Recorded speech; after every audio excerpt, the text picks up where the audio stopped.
Hey, this is Kyle Carver from Strong Dads. Strong Dads wants to thank Crimer Beer House for sponsoring today's Strong Dads podcast. The beer house was started in 1982 by the Crimer family. Since that time, they've become a Cincinnati favorite. If you're looking for an incredible meal and an incredible setting, you have to try Crimer's Beer House down on Route 128 in Cleves, Ohio.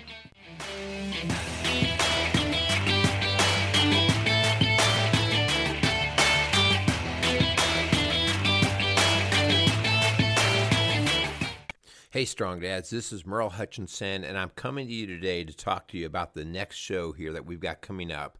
We are going to welcome Christopher Brown from the National Fatherhood Initiative into the show. And the reason why this show is so important is because the National Fatherhood Initiative is the body that does a large part of all of the research that goes into telling us what the state of affairs are with both the fatherlessness condition as well as the state of our family. So this is actually a two-part show. So you're going to start with part one, and I definitely want to encourage you to hear the second part of this. Is there's good news and bad news on both sides. So definitely take part with part one and part two.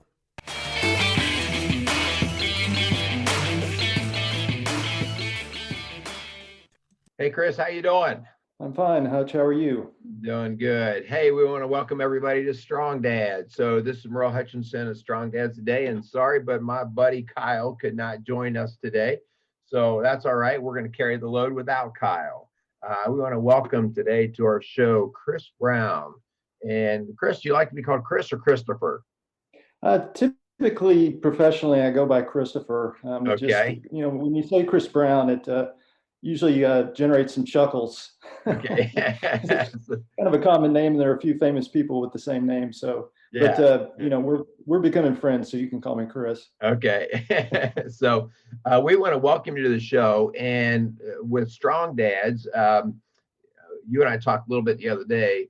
Our mission here at Strong Dads is all about dads. It's all about trying to encourage dads to be in the house, be in the family, doing their job, but being in the marriage as well, and helping to strengthen that. And as our listeners out there are wondering maybe who this Christopher Brown guy is, I want them to know who you are, because you or your organization has been a large source of helping us at Strong Dads validate our mission, right? We very much believe in our mission. And I told you that when I started Strong Dads, I did it with an angry passion.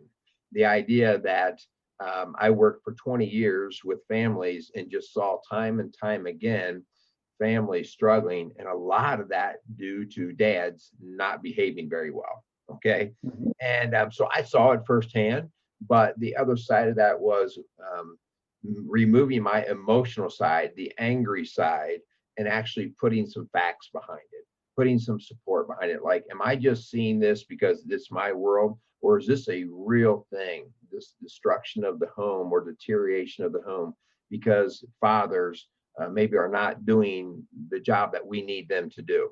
So, Chris, you are coming today as the president of the fatherhood. Well, I want to make sure I say the whole thing right, of the Fatherhood Initiative. All right. And so tell me what that is about. Sure. Yeah. So the organization that I'm president of is called National Fatherhood Initiative. That's what I forgot. National. I knew there was another word there. Right. We're a 20-plus-year-old national nonprofit that was founded in 1994 to address what was becoming crystal clear as one of the most consequential social trends of our time, which was a rapid rise in the number and proportion of children growing up in homes without their dads. And so that trend started around 1960, where we saw a family structure start to break down.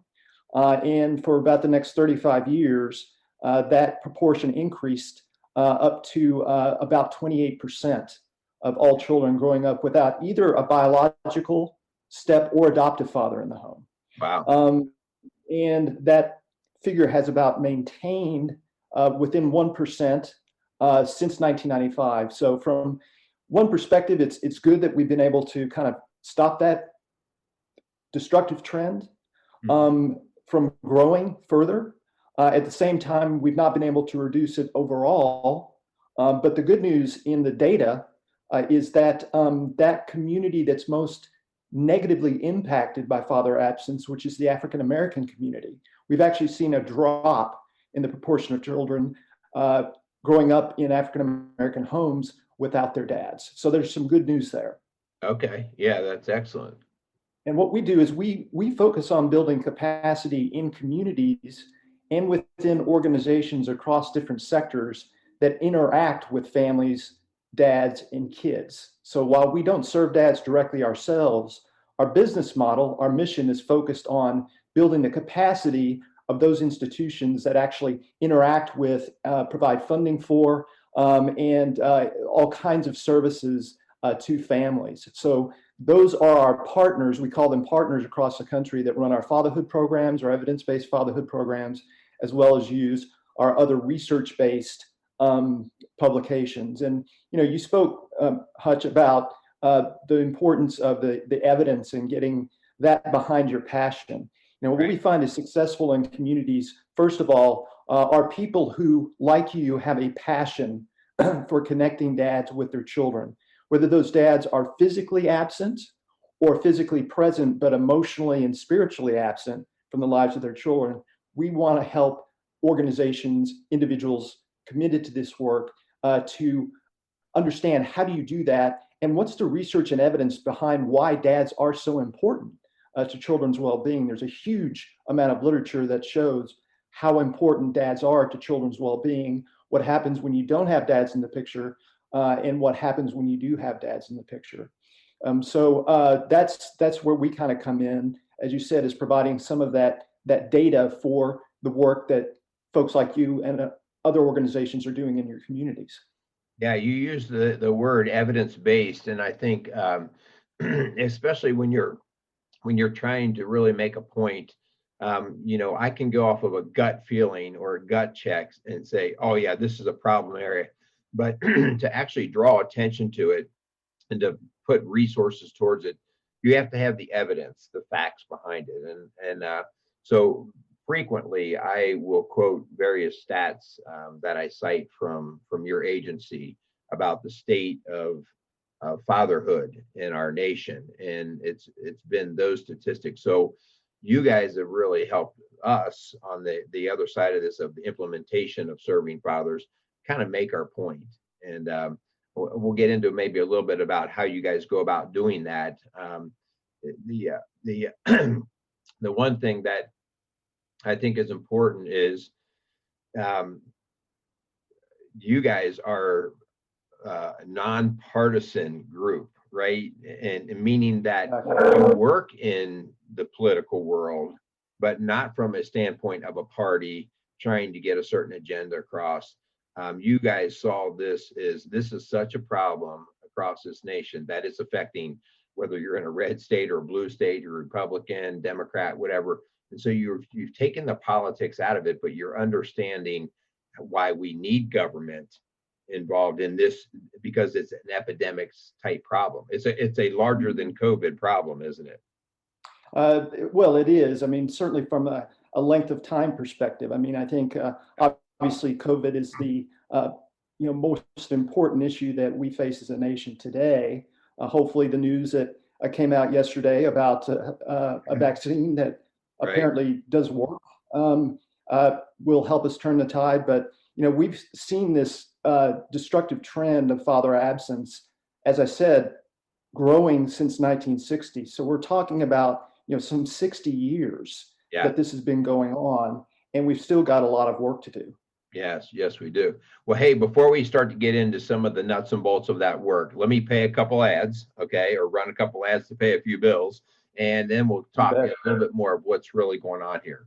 So, hey, this is Merle Hutchinson coming to you today for Strong Dads, and we want to thank our sponsors for helping us do the work that we do here at Strong Dads. We want to thank Crimer's Beer House for sponsoring today's show. Crimer's Beer House started in 1982 by the Crimer family, and since that time, they have become a Cincinnati favorite.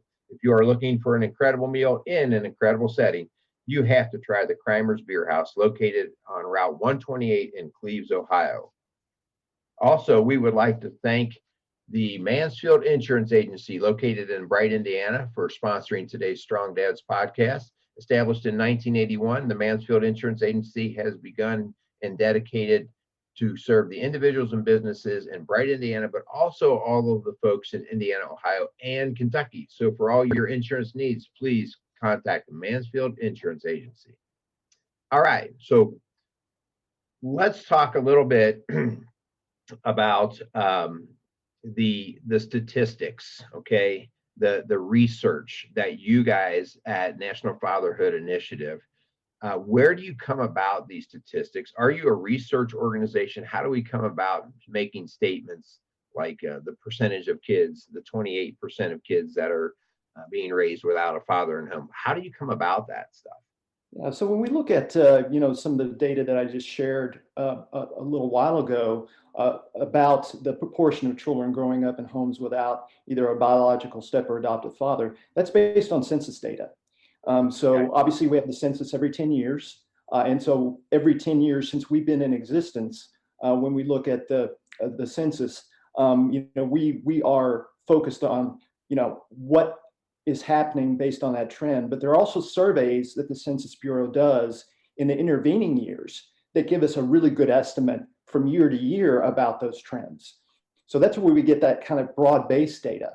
But then in terms of the importance of dads to children's well-being, again, consequences for children who grow up without their dads versus benefits for children who grow up with their dads. We see on average that children who grow up in homes with involved fathers do better across a range of social, emotional, physical, and economic indicators. Those things that we see, such as poverty, drug and alcohol abuse, even suicide, the chance that someone will wind up in prison, are all greater risk factors for children who grow up in homes without their dads. It doesn't mean that every child, and this is very important when we talk about this work, it doesn't mean that every child is doomed to failure if he or she grows up without a dad. We have many fantastic examples of individuals who have done well when they don't grow up with a father in the home. But from a population-based perspective, and this is one of the things that we encourage people to talk about in their communities, is from a population-based perspective, we see that risk. And that's where we need to keep the focus and to frame the issue around children's well-being. That's what really gets people motivated in the community, is we all want what's best for kids. Right. That's why part of the reason why we've been successful as a nonpartisan organization, being able to rally Republicans, Democrats, Green Party, you name it, whatever party somebody identifies with, they can all get behind the importance of improving children's well-being. Yeah, that's fantastic. I think that's a good point that you bring up, that there are plenty of kids who've grown up and maybe did not have a dad present, and they have, sometimes we'll use the phrase, they have beaten the odds. They've become successful. And I find it interesting that we would use that phrase, beaten the odds. So that we make the assumption that the odds were stacked against them because the father wasn't there. But I think the point being, there are plenty of people out there that do succeed without fathers, but the odds are stacked against them when we take the father out of the picture. And that's the emphasis here, that fathers are a big deal to our kids. I want to, sometimes the conversation goes a lot to the boys when they don't have a father, but how about girls? I know that you're the father of 2 girls, right?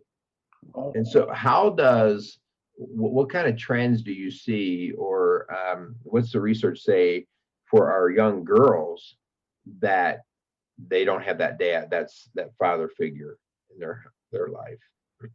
Absolutely. So, when we look at children, whether they're boys or girls, we now have a huge body of literature that shows that from the very earliest of ages, children benefit from having a father in the home, regardless of gender. But as children age, we start to see some differential effects on boys and girls.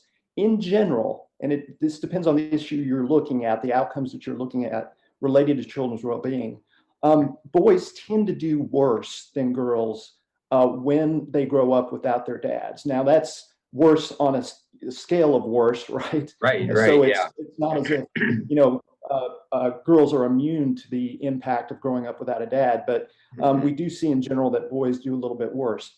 That said, girls, for example, as they age, we start to see more and more negative effects. So, for example, girls that grow up without their dads from an educational perspective tend to do worse in math, for example, whereas when they grow up with a father in the home, they tend to do better in math. We see sometimes the opposite effect on boys in terms of their verbal skills, their English skills, for example. But one of the most fascinating parts of the research that's being done now in relation to girls is the biological connection between fathers and their kids, meaning that, yes, obviously, we as dads contribute, half of our kids' DNA, right?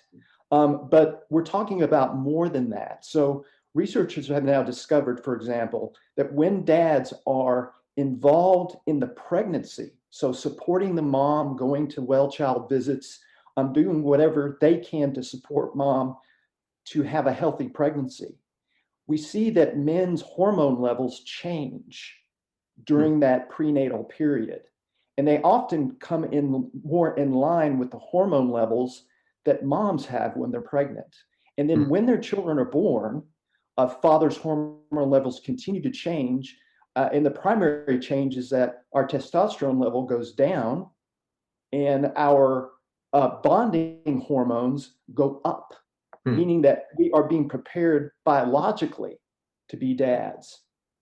But even research now shows, and I'll share this one bit of information here that's just fascinating to me as a social scientist, is the fact that when girls go through puberty, when they have an involved father in the home, they tend to go through puberty later than when they don't have a father in the home. And obviously that has all sorts of impacts and implications around early onset of sexual activity and things that we also see with girls. So for example, girls who grow up without dads in the home are at higher risk for early onset of sexual activity. They are also at greater risk as a consequence of becoming pregnant compared to girls who grow up in homes with involved fathers.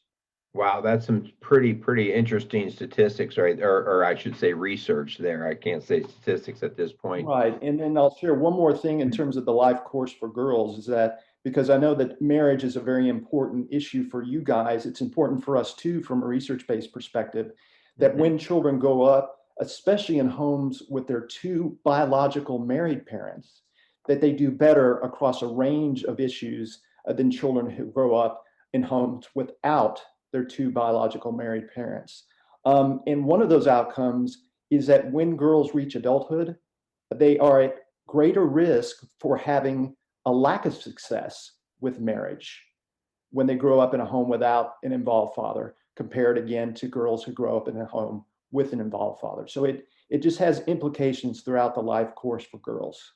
Yeah. Yeah. From a gut level, you kind of go, yeah, I knew that, but it is so reassuring and affirming to see that that's actually what the research shows. That's what the hard data gives us back, which then I think part of our cultural discussion here is being very careful to keep opinion out of this conversation versus, well, what do the facts really say? And because opinion is very dangerous, because as we said before, there are people who beat the odds.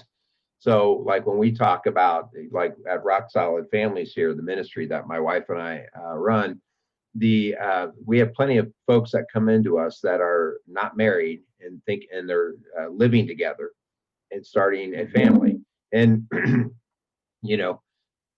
we talk about, well, what do you think the implications might be? Or are you stacking the odds in your child's favor or not? And yes, there are plenty of people that live together and it works. Okay, it works. But that is another place where we stack the odds against the child. Right. And so one of the, when we talk about the drivers of father absence today, they're a little bit different. Some are similar, but there are some different drivers of father absence today compared to when we started to see this trend in the 60s. So the primary driver of father absence when this trend started was divorce, as you might imagine. So as we saw a rise in the number of people, the proportion of people getting a divorce, we obviously saw a rise in father absence because kids typically stayed with mom and not with dad. Yeah. So that's the first thing. But now that we've seen a leveling off and actually a drop in the divorce rate in this country, and we've seen it in other countries as well, is one of the primary drivers now, the two primary drivers are out of wedlock childbirths. So that has just skyrocketed, particularly in the last couple of decades. And two, cohabitation. So if your viewers are not familiar with that term, it just simply means two people living together, whether they have kids or not. But what we see is that when children are born to cohabiting parents as opposed to married parents, they are at greater risk of father absence. And so that's another, trend that we see again in research. It doesn't mean that the cohabiting parents don't love their kids or aren't committed to their kids. But we see again from a population-based perspective that that's not a good thing on average for children, that being growing up with two cohabiting parents.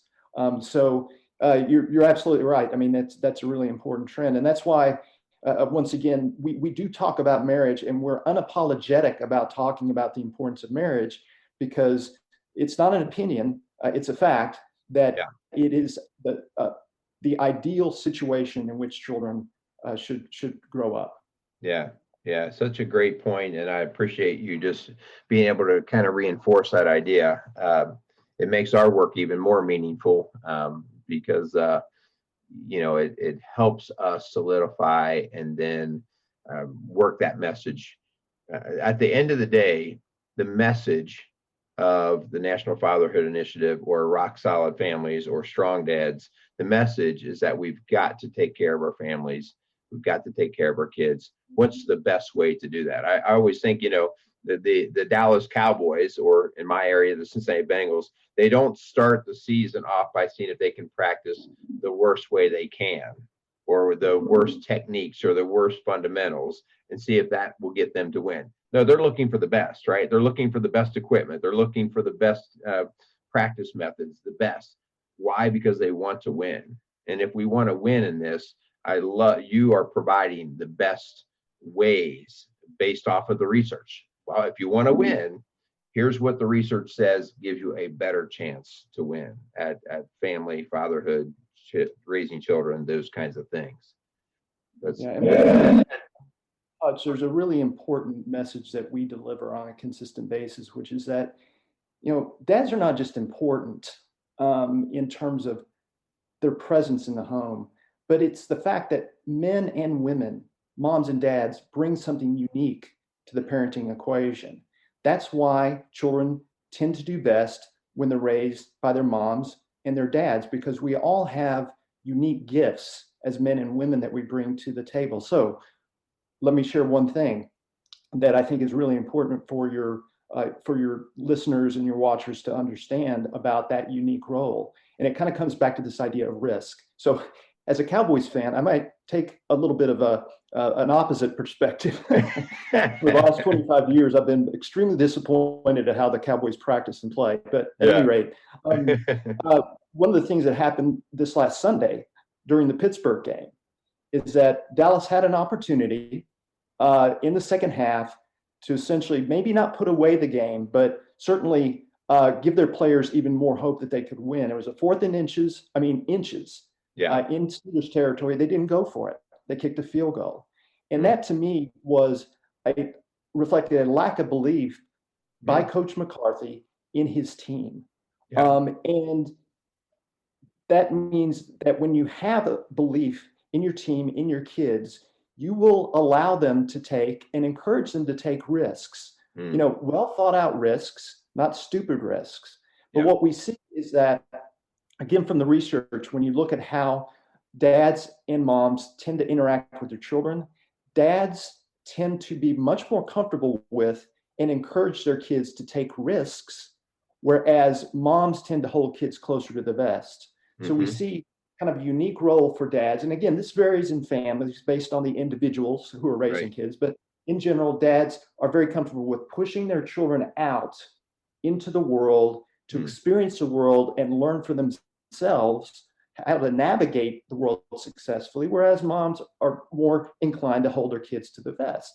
And both of those things are important in certain situations, right? So that's another important point about moms and dads, is that kind of unique and irreplaceable role we both play. But unfortunately, in our culture, there is still this notion that dads are replaceable. Yes. They can be replaced by any other man. And this is our own research that we've done nationally. They can be replaced by any other man. They can be replaced by a woman, and they can be replaced by government institutions. And so, certain aspects of what dads bring to the table. So, and again, the research shows that that is not, in fact, the case. And that's why dads are so important. Man, thank you for making those statements, especially in the time that we are with gender issues and gay marriage and that kind of thing. We're just trying to do what we believe is the best way to win for our families and kids. And I think I've definitely run into the argument of, so you're saying a kid's not better off with two moms raising them or two dads raising them. And again, not that a kid can't be successful in that setting. That's not at all what we're saying. What we're saying is, if we're going to work to the average of what would be best, the indications are best when we have the male gender and the female gender both working cooperatively. So a couple of things maybe just to run through.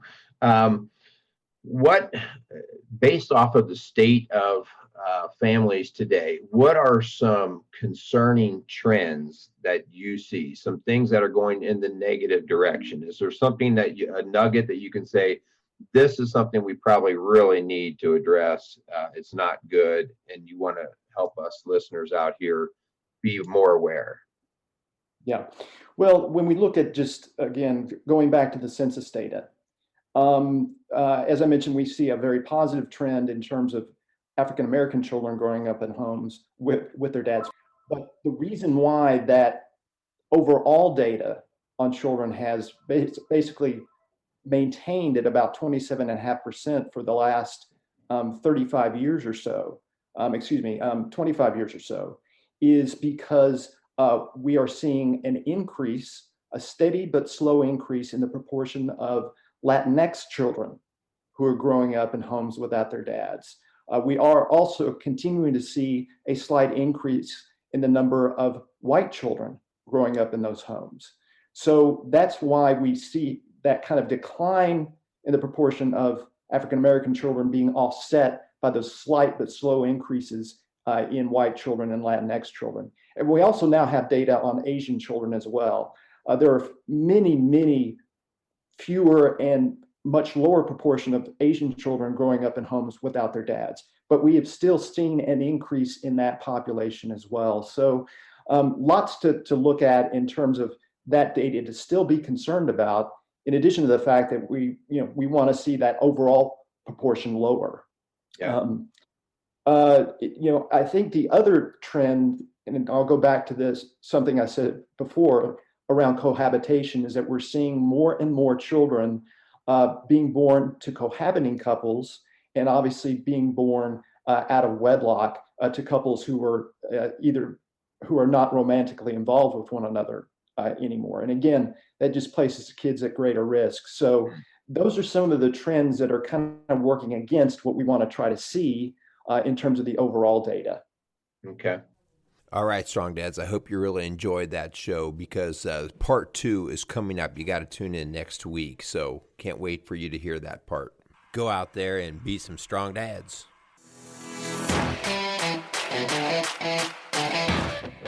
Hey, this is Merle Hutchinson from Strong Dads. Strong Dads wants to thank Mansfield Insurance Agency in Bright, Indiana for sponsoring today's Strong Dads podcast. Established in 1981, the Mansfield Insurance Agency has been dedicated to the individuals and businesses in Bright, Indiana, serving clients throughout Indiana, Ohio, and Kentucky.